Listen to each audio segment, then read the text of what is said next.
오늘 본문의 말씀은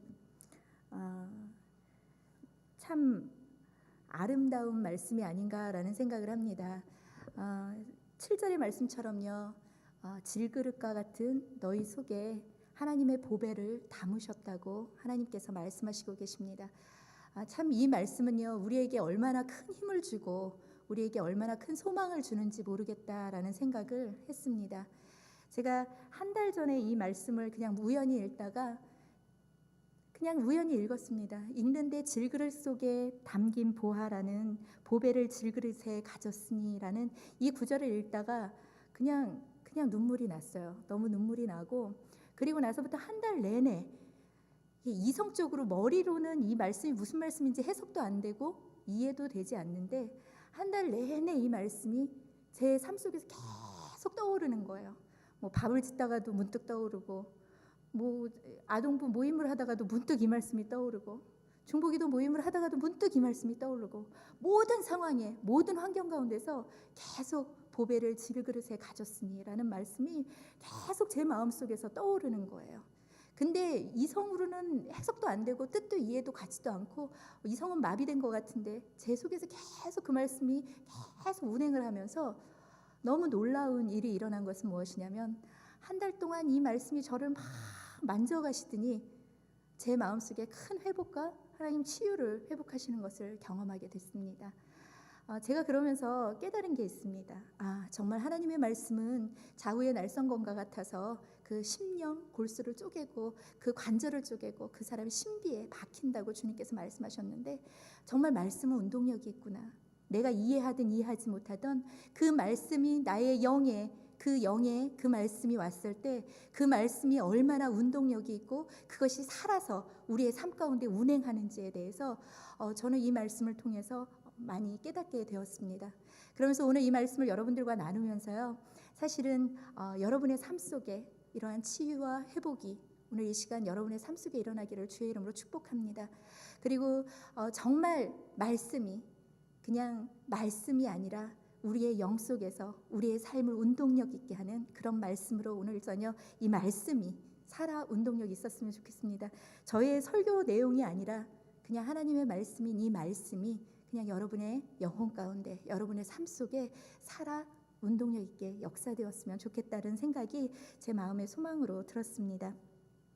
제가 오늘 본문의 말씀을 보면서요, 그러면서 이제 설교를 준비를 해야 되겠다 이렇게 생각을 하면서 이 말씀을 어찌되었건 이렇게 이성적으로 풀려가지는 않는데, 이성을 하나님께서 이렇게 마비시킨 것처럼 머리를 꽉 막아놓으셔서 사실은 이해가 되지도 않고 해석도 안 되는데, 설교를 이 말씀으로 준비를 해야 되겠다 이런 마음이 들어서 이 말씀을 갖고 그냥 쭉 앉아서 말씀을 좀 이렇게 나름대로 풀었습니다. 풀으면서 오늘 이 시간 여러분들하고 이 말씀을 같이 나눌 터인데요, 사실은 이 말씀을 들으시면서 이 말씀보다는 제가 정말 오늘 이 시간 그냥 정말 우리 성도님들께 드리고 싶은 얘기는 그냥 하나님의 말씀 그 자체로 이 말씀으로 여러분의 삶 속에 그냥 역사되는 것들을 좀 오늘 하루 그냥 체험하셨으면 좋겠다라는 생각이 있고요. 저의 설교, 제가 지금 하는 설교 부분에 대해서는 참고적으로 여러분들이 들으셨으면 좋겠습니다.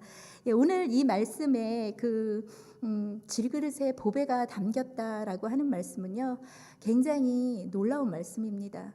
우리 이 질그릇이라고 하는 것은 그 시대 고린도 교회의 고린도 지역의 자파상, 아무데나 이렇게 자파상에, 길거리에 있는 자파상에 가면 쉽게 살 수 있는 흙으로 만든 도기였습니다. 그 등잔이었는데요, 도기 등잔이었습니다. 그래서 그것은 너무나 값싸고 깨지기도 쉽고 너무나 연약한 그런 질그릇이었습니다. 그것을 이제 오늘 본문에서 사도 바울은 이야기를 합니다. 우리를 비유를 하면서 이 질그릇과 같다고 그렇게 이야기를 합니다. 근데 이 질그릇과 같다는 이 이야기에는 어떤 것이 내포되어 있냐면, 우리의 인간의 한계성, 그리고 인간이 얼마나 연약한 존재인지에 대해서 아주 잘 표현한 표현이 아닌가라는 생각을 합니다. 질그릇이 깨어지기 싫고 금방 부서지기 쉬운 것처럼요, 우리의 삶이 그렇지 않나라는 생각을 합니다. 우리가 인생을 살아가면서 우리를 가만히 내 자신을 돌아다보면, 제 자신을 봐도 그렇습니다. 너무나 쉽게 깨지기 쉽고 실수하기 쉽고 넘어지기 쉽고, 때로는 너무나 잘 아파하고 너무나 잘 무너지는 제 자신을 봅니다. 그만큼 깨어지기 쉽고 너무나 연약합니다. 때로는 내가 원치 않음에도 불구하고 원치 않는데 내가 행동하는 것은 다른 행동이 나올 때가 있습니다. 참으로 이렇게 우리의 삶은 질그릇과 같이 너무나 연약하고 한계성을 갖고 있고 너무나 연약하다는 것입니다. 그런데 오늘 본문에서는요, 그 질그릇에 하나님의 능력을 담았다고 말씀을 하십니다. 그리고 그 질그릇에 하나님의 영광을 아는 빛을 나타내었다고 하나님께서 말씀하시고 계시는 것입니다. 참 이건 너무 놀라운 것 같아요. 그렇게 연약하고 부족한 우리의 자신에게 하나님께서는 우리 자신에게 하나님을 보여주셨다는 것입니다.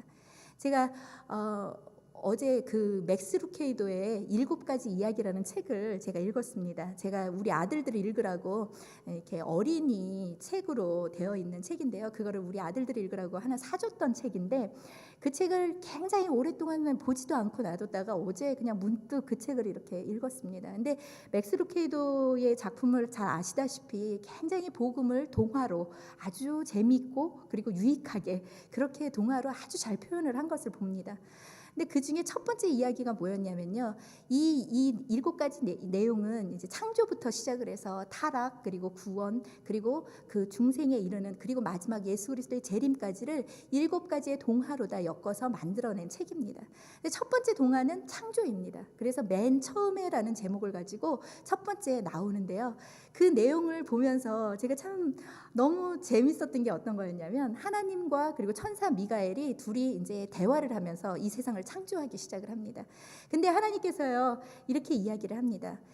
미가엘아, 내가 지금 저 별을 만드는데 이 별을 만들어서 우리 아이들에게 이것을 이 아이들이 이 별을 보면서 행복했으면 좋겠어. 아이들이 이것을 보면 정말 행복해할까? 그러면서 미가엘에게 물어봅니다. 그러면 미가엘은 아이들이 누군지 모릅니다. 그래서 도대체 하나님 아이들이 누굽니까?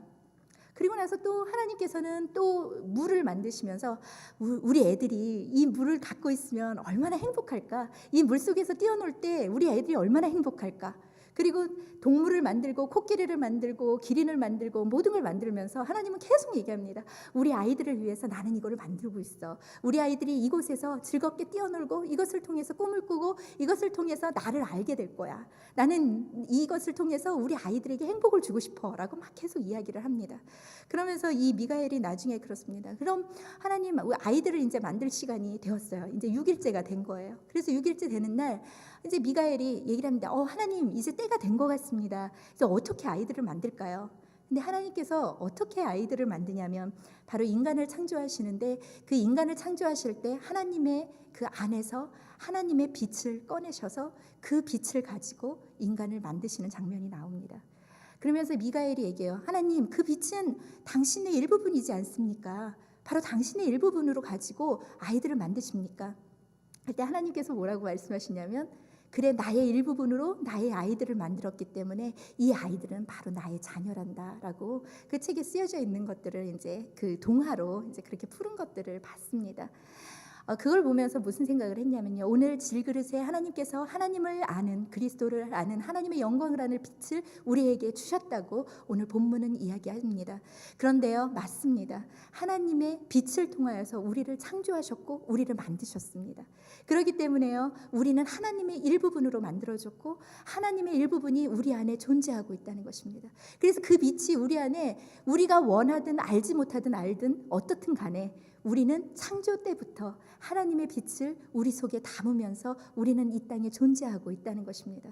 그래서 이 빛들에 대하여서 그 하나님께서는 이 빛에 하나님의 일부분을 통하여서 우리를 만드셨기 때문에 제 아들이 아무리 너는 내 아들이 아니야 절로 가라고 얘기를 한다 할지라도 우리 아들들은 제 아들이 될 수밖에 없는 것처럼 왜? 저의 일부분을 통해서 그 아이들이 태어났기 때문에 마찬가지로요. 하나님의 일부분을 통하여서 하나님을 통하여서 이 우리가 인류가 만들어지고 조성되었기 때문에 우리는 하나님의 자녀라는 것입니다. 그리고 하나님의 떼놓을 수 없는 천사도 그 어떤 것도 우리를 하나님의 사랑에서 끊을 수 없는 그 사랑 가운데 우리를 두실 수밖에 없는 그 은혜는 다른 것이 아니라 바로 하나님 그분 자신을 통해서 우리를 만드시고 우리를 창조하셨기 때문이다라는 것을 제가 그 책을 읽으면서 좀 많이 느끼게 됐습니다. 맞습니다. 오늘 말씀하시는 이 말씀의 한 구절은 무엇이냐면요, 질그릇과 같이 연약한 너희들이지만 그렇지만 그 속에 내가 나의 전부를 담았다라고 말씀하시는 것입니다. 내가 나의 전부를 너희에게 주었다라고 하나님은 우리에게 이 말씀을 통해서 말씀하시고 있는 것이 아닌가라는 생각을 합니다. 그리고 또 한 가지, 이 질그릇에 보배를 담았다고 하는 이유는요, 이것은 사도 바울이 굉장히 재밌는 표현으로 이 표현을 했습니다. 무엇이냐면요, 승리의 의미로 이 표현을 표현하고 싶었던 겁니다.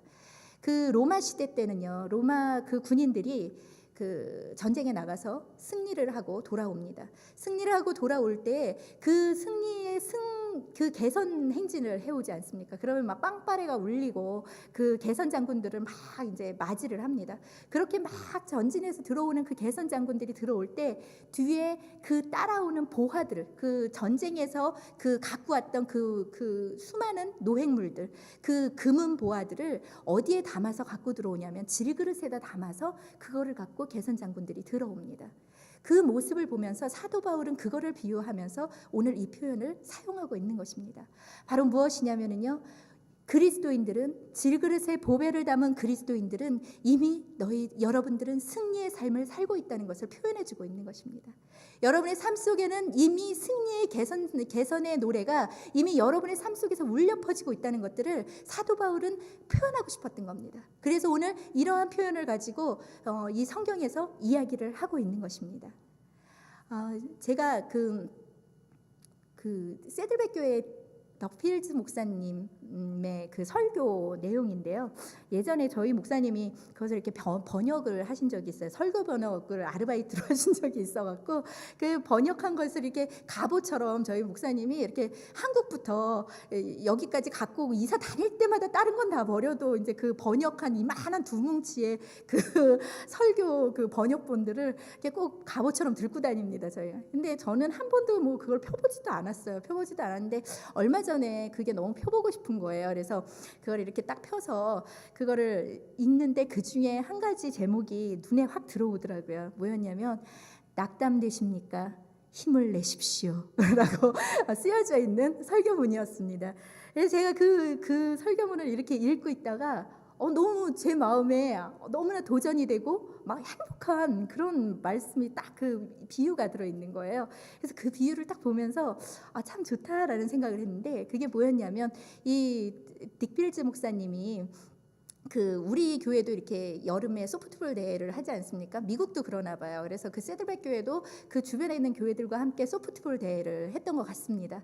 그래서 이 목사님이 오랜만에 소프트볼 대회에 자기도 이제 참여를 해야 되겠다 그러셔서 참여를 하셨대요. 그래서 오랜만에 참여를 해서 가서 이제 그 소프트볼 대회에 딱 참여를 했는데, 그 소프트볼은 다 아시다시피 볼이 야구공보다도 되게 크고요. 그리고 이렇게 던질 때 보면은 투수가 자기 편 사람이 이렇게 던져주지 않습니까? 그래서 잘 칠 수 있게 던져줍니다.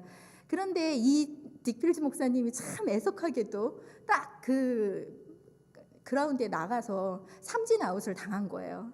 그러니까 얼마나 창피합니까? 그 여자들도 다 치는 공을 이 목사님이 못 친 거예요. 그러니까 참 창피한 데다가 뿐만 아니라 이제 주변에 있는 사람들이 다 그러니까 목사님 그것도 못 하시고 정말 목사님은 왜 이렇게 못 하십니까? 막 이렇게 자꾸 그러시는 거예요. 그러니까 이 목사님이 너무 낙심이 되더래요.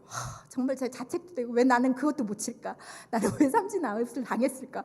너무너무 마음이 아프고 너무너무 속상하더래요. 그래서 낙심이 돼서 혼자 벤치에 이렇게 뒤에 앉아 있는데, 근데 그날 그 세들백 교회 소프트팀이 우승을 했다고 합니다. 그래서 이겨갖고 막 신나서 이 사람들이 막 파티를 하자 그러면서 가서 파티장에 가서 파티를 하면서 막 승리의 세레머니를 하고 막 신나는 사이에 자기가 보니까 자기가 삼진 아웃 당한 거에 대해서는 아무도 신경 쓰는 사람이 없었다는 겁니다. 그러면서 그분이 뭐라고 말씀하시냐면 바로 이것이라는 것입니다. 우리는 승리한 그리스도의 승리팀에 우리는 속해 있다. 그렇기 때문에 우리가 낙심되고 우리가 아무리 지금 실패하고 쓰러지고 연약하다 할지라도 염려할 것이 없다는 거예요. 왜냐하면 우리가 쓰러지는 것과는 상관없이 우리는 예수 그리스도와 함께 승리하는 승리팀에 우리는 소속되어 있기 때문이라는 것입니다. 그래서 우리는 결국 그날의 승리를 하게 될 것이라는 것입니다. 이것은 누구 때문입니까? 바로 예수 그리스도 때문에. 질그릇과 같은 우리의 이런 연약한 그릇에 예수 그리스도의 영광의 빛과 그리고 그곳에 하나님의 보배를 담으셨기 때문에 우리는 결국 예수 그리스도로 말미암아서 그 승리 가운데 그날의 승리를 얻게 될 것이다라는 것을 덱필지 목사님이 쓰신 장면을 봤습니다. 예, 마찬가지로 오늘 사도 바울은 그 이야기를 이 표현을 통해서 우리에게 말씀해 주고 있는 것입니다. 질그릇에 보배가 담겼다는 것은요, 이미 여러분의 삶 속에 예수 그리스도의 승리가 선포되고 있다는 것입니다. 그리고 여러분은 지금 넘어지고 쓰러지고 그리고 낙담하고 연약해 보일진 모르지만 결국은 하나님께서 하나님의 성령이 여러분의 영혼을 잡아서 여러분을 그날에 승리의 그날로 하나님께서 우리를 이끌어 가실 거라는 것들에 대해서 하나님께서, 그리고 사도 바울은 그 표현을 지금 이 표현을 통해서 우리에게 얘기해 주고 싶은 것입니다. 그런데 그 뒤에 절의 말씀을 봅니다. 그러면서 이어서 계속 나오는 말씀이 뭐냐면요, 우리가 사방으로 우겨쌈을 당하여도 쌓이지 아니하며 답답한 일을 당하여도 낙심하지 아니하며 박해를 받아도 버림받지 아니하며 거꾸로 트림을 당하여도 망하지 아니하고라고 이야기를 합니다. 그렇기 때문에 우리는 질그릇에 보배가 담겨 있고 그것으로부터 하나님의 능력이 우리의 삶 속에 역사하고 있기 때문에 아무리 우겨쌈을 당하고 우리가 낙담할 일들이 생기고 그리고 온갖 일들이 우리 안에 답답한 일들이 들어온다 할지라도 우리가 넘어지지 않는 이유는 무엇이냐면요, 우리가 기뻐할 수 있는 이유가 여기에 있다는 것입니다. 왜요? 우리 안에 질그릇에 보배가 담겨 있기 때문이라는 것을 오늘 본문 7절 8절 9절을 통하여서 지금 사도 바울은 우리에게 이야기를 하고 있는 것입니다. 여러분의 삶 속에 낙담이 오시고요, 그리고 여기서 얘기하는 것처럼 그 사방으로 우겨쌈을 당한다고 하는 것은, 이 표현은 원어적으로 이런 표현입니다. 포도주 틀에다가 포도를 넣고 포도를 이렇게 짜내는 거 있잖아요. 그런 것처럼 우리의 삶 속에 그 주리를 트는 것과 같고 모든 것이 다 무너져가는 것과 같은 그러한 삶 속에 우리가 놓여 있다 할지라도, 그리고 박해를 당하고 그리고 뒤에 보면은요 거꾸로 트림을 당하여도 라고 이야기를 하는데, 이 거꾸로 트림을 당하다라는 얘기는요 또 이러한 표현입니다. 사냥꾼이 마치 사냥하듯이 막 쫓아오는 장면을 사실 원어적으로 표현을 하고 있습니다. 마찬가지로요, 우리의 삶 속에 무언가 두려움 속에 가득 차 있고 그리고 쫓기는 것 같고 늘 우리의 삶 속에 아주 두려움들이 근접해 올 때, 그럼에도 불구하고 하나님께서는 우리에게 기뻐하라는 메시지를 주시고 있는 것입니다. 왜냐하면 질그릇 속에 보배가 담겨 있기 때문입니다. 바로 하나님의 능력이 우리 안에, 우리의 이 질그릇과 같은 우리 안에 하나님의 능력이 담겨 있다는 것을 오늘 사도 바울은 이야기하고 있습니다. 그런데요, 우리의 삶 속에 이렇게 질그릇에 보배가 담겨 있고 그럼에도 불구하고 하나님의 능력이 우리의 삶을 통해서 역사함에도 불구하고 우리의 삶에는 끊임없이 고난과 낙심과 역경이 다가옵니다. 왜 이런 역경과 그리고 고난과 아픔들이 우리 삶 속에 다가올까요? 그 이유는 그 다음 절에 계속해서 사도 바울이 이야기를 하고 있습니다. 보면은요 10절의 말씀입니다. 우리가 항상 예수의 죽음을 몸에 짊어짐은 예수의 생명이 또한 우리 몸에 나타내게 하려 함이라. 우리 살아있는 자가 항상 예수를 위하여 죽음에 넘겨짐은 예수의 생명이 또한 우리를 죽을 육체에 나타내게 하려 함이라 라고 이야기를 합니다. 바로 우리에게 낙심할 일들과 우겨쌈을 당하는 일들과 그리고 답답한 일들과 거꾸로 트림을 당하는 일 같은 일들이 우리의 삶 속에 계속해서 일어나는 것들은, 그리고 예수의 죽음과 같은 그 죽음과 사망이 우리 안에서 역사하고 우리 안에서 계속해서 끊임없이 그 고통과 고난이 우리의 삶 속에서 일어나는 것들은 다른 것이 아니라 바로 우리의 삶 속에 예수의 생명이 나타나게 하려 하심이라고 오늘 성경은 이야기합니다. 바로 고난은요 우리의 삶 속에 예수의 생명을 잉태하기 시작한다는 것입니다. 고난을 통하여서요 질그릇과 같은 우리의 질그릇을 깨시고 하나님은 그곳에 보화인 하나님의 능력, 예수 그리스도의 능력을 이제 우리의 삶 속에 드러나게 만드신다는 것입니다. 그래서 고난은 유익이라고 주님께서 말씀하시고 계신 것입니다.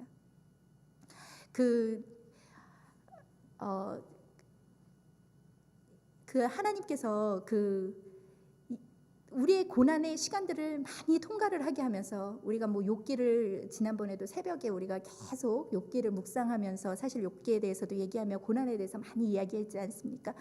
그러면서 우리가 고난을 당하고 어려운 일들을 당하면서 사실 이런 어려운 일들을 당할 때요, 놀라운 일들이 일어나는 게 무엇이냐면요, 그 어려운 일을 통하여서 하나님은 우리의 삶 속에요, 말씀, 예수 그리스도의 생명, 곧 말씀이요, 우리 안에서 살아 운동력 있게 하시고 그 말씀이 우리의 삶 속에요, 성육신하게 하시는 그 은혜를 우리에게 허락하십니다.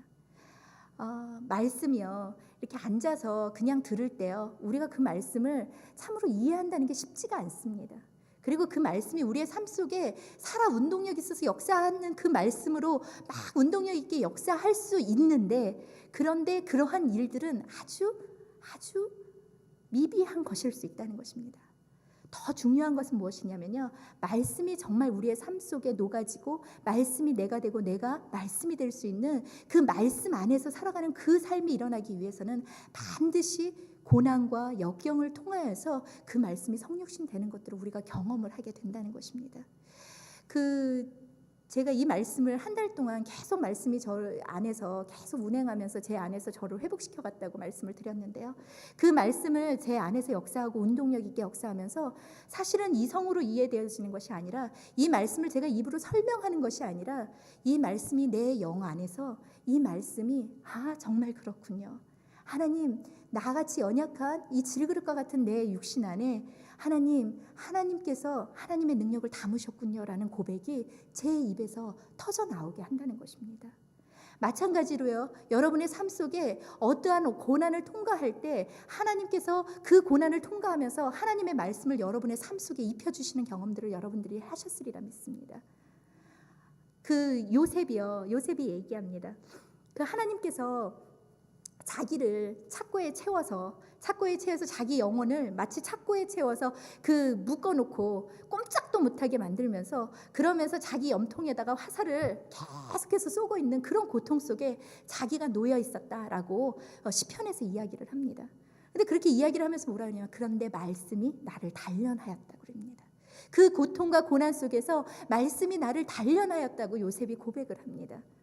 시편의 말씀에 예전에 김민호 목사님이 한번 설교를 하셨는데요, 그 말씀을 통해서 그 말씀의 그 시편을 통하여서 계속 얘기하는 겁니다. 요셉은 이야기합니다. 내가 고통 속에 있었지만, 그렇지만 내가 움직일 수 없고 내 영혼이 착고에 채워서 나는 꼼짝도 할 수 없고 마치 도망갈 수도 없고 이 고통이 언제 나에게서 끝날지도 모르는 그런 삶 속에 내가 서 있었지만, 그렇지만 말씀이 나를 단련하였다라고 이야기하는 것처럼 맞습니다. 우리의 예수의 죽음을 짊어지고 예수의 고난 가운데 우리가 서 있을 때 그 말씀이 우리의 삶 속에 우리를 단련하면서 예수의 생명이 우리를 통하여서 생명이 살아나기 시작한다는 것입니다. 오늘 그 말씀을 사도 바울은 계속해서 이야기를 하고 있는 것입니다. 그리고 계속해서 이야기하는 말씀은 무엇이냐면요, 이제 개인적인 차원에 머무는 것만이 아니라, 이 고난은 개인적인 차원에만 머무는 것이 아니라, 이제 이 말씀은 더 나아가서 이제 사명과 우리의 미션 가운데로, 사명 가운데로 하나님께서는 우리를 이끌어 가시기 원한다는 것을 그 다음 절로 계속해서 이야기를 합니다. 계속 그 다음 절에 보면은요, 그런즉 사망은 우리 안에서 역사하고 생명은 너희 안에서 역사하느니라 라고 오늘 12절에 말씀합니다. 이 사도 바울의 이 고백은요, 사도 바울이 사도 바울 되게 한 말씀이 아닌가라는 생각을 합니다. 정말 너무나 놀랍고 너무나 정말 참 아주 귀한 사역자의 아주 귀한 고백이 아닌가, 하나님의 사람의 아주 귀한 고백이 아닌가라는 생각을 해봅니다. 바로 12절의 말씀 다시 한번 읽겠습니다. 그런즉 사망은 우리 안에서 역사하고 생명은 너희 안에서 역사하느니라 라고 이야기를 합니다. 바로 이 말씀 무엇이냐면요, 사망은 내 안에서 역사하고 너희 안에서는 생명이 역사하느니라 라고 말씀하면서 중보적인 삶에 대하여서 지금 사도 바울은 이야기하고 있습니다. 이 말씀이 우리를 단련하고요. 그래서 우리 안에 성육신하고요. 말씀이 이성으로 이해되는 것이 아니라 너무나 좋은 설교를 듣고 너무나 아름다운 설교를 들어서 그것으로 말미암아서 은혜를 듣고 나아갔을 때 문을 열고 나아가서 지나갔을 때 그 말씀이 내 안에서 역사함도 없고 나를 변화시키지도 못하는 것이 아니라 바로 이 성육신하는 말씀은 어떤 말씀이냐면요. 나의 삶을 변화를 통하여서 말씀으로 단련된 그 삶의 변화를 통하여서 하나님을 알고 하나님을 느끼는 그 말씀이라는 것입니다. 그 말씀은 아주 개인적인 차원에서 그 말씀들이 일어납니다. 그렇지만은요, 그렇게 단련되고 내 말씀으로 단련된 그 사람들에게 하나님께서 오늘 12절의 말씀처럼 이제 내 안에서는 사망이 역사하고 너희 안에서는 생명이 역사하느니라라는 하나의 중보적인 삶 가운데로 나아오라는 사명의 부르심을 하나님께서 부르신다라는 것입니다. 사도 바울은 그 사명의 자리까지 나아갔다는 것입니다. 무엇이냐면요, 예수 그리스도가 그렇습니다. 예수님께서 우리의 본보기가 되어주셨고 우리의 스승이십니다. 그분께서 이 땅에 오셔서 이 땅에서 살아가시면서 행하신 것은 무엇이냐면 사망을 짊어지셨습니다. 죄를 짊어지셨습니다. 이제 사순절이 13일부터 시작이 됐습니다. 사실 사순절이 시작이 되면서요, 그러면서 우리가 이제 고난에 대해서 예수 그리스도에 대해서 사실 이 기간 동안 우리가 묵상하며 예수님을 따라가는 삶들을 우리가 그리스도인이라면, 모든 그리스도인이라면 그 삶 속에 우리 자신을 드리는 삶을 살아가야 되는 시간이 되었다라는 것입니다. 그런데요, 그 예수님께서 이 땅에 오셔서 하신 것은 무엇이냐면 십자가를 지시고 수치를 당하시고 고통을 당하시고 아픔을 당하셨습니다. 그리고 나서 십자가에 달려 못 박아 죽으시고 그리고 난 다음에 3일 만에 부활하시면서 예수 그리스도가 이 땅에 하신 것은 뭐냐면 나는 사망은 내 안에 역사하고 그리고 인류의 생명을 주기 시작하셨다는 것입니다. 바로 이 말씀인 것입니다. 사도 바울이 얘기하는 것은 고린도 교회를 향하여서 이야기하는 것은 무엇이냐면요, 내 안에 고통과 핍박과 지금 환난과 아픔들이 놓여 있지만 그 사망은 내 안에서 역사하고 나는 그럼에도 불구하고 주의 복음을 전하기 위하여서 주님 앞에 서고, 그런데 나의 이 고난과 고통을 통하여서 고린도 교회 너희 교회 가운데 생명이 역사되기를 원한다는 것입니다.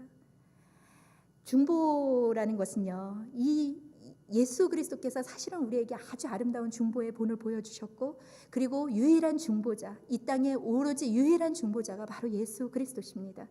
그래서 이제 중보기도 한다라는 표현을 쓰지 말라고 그런 얘기를 합니다. 예, 맞습니다. 뭐 중보기도라는 표현을 사실은 쓰지 않는 게 어쩌면 더 정당한 표현인지 모르겠습니다. 도고기도라고 그렇게 얘기를 해야 된다고 얘기를 하는데 뭐 어찌되었건 얘기인즉은 중보기도가 우리는 도고기도입니다. 사실은.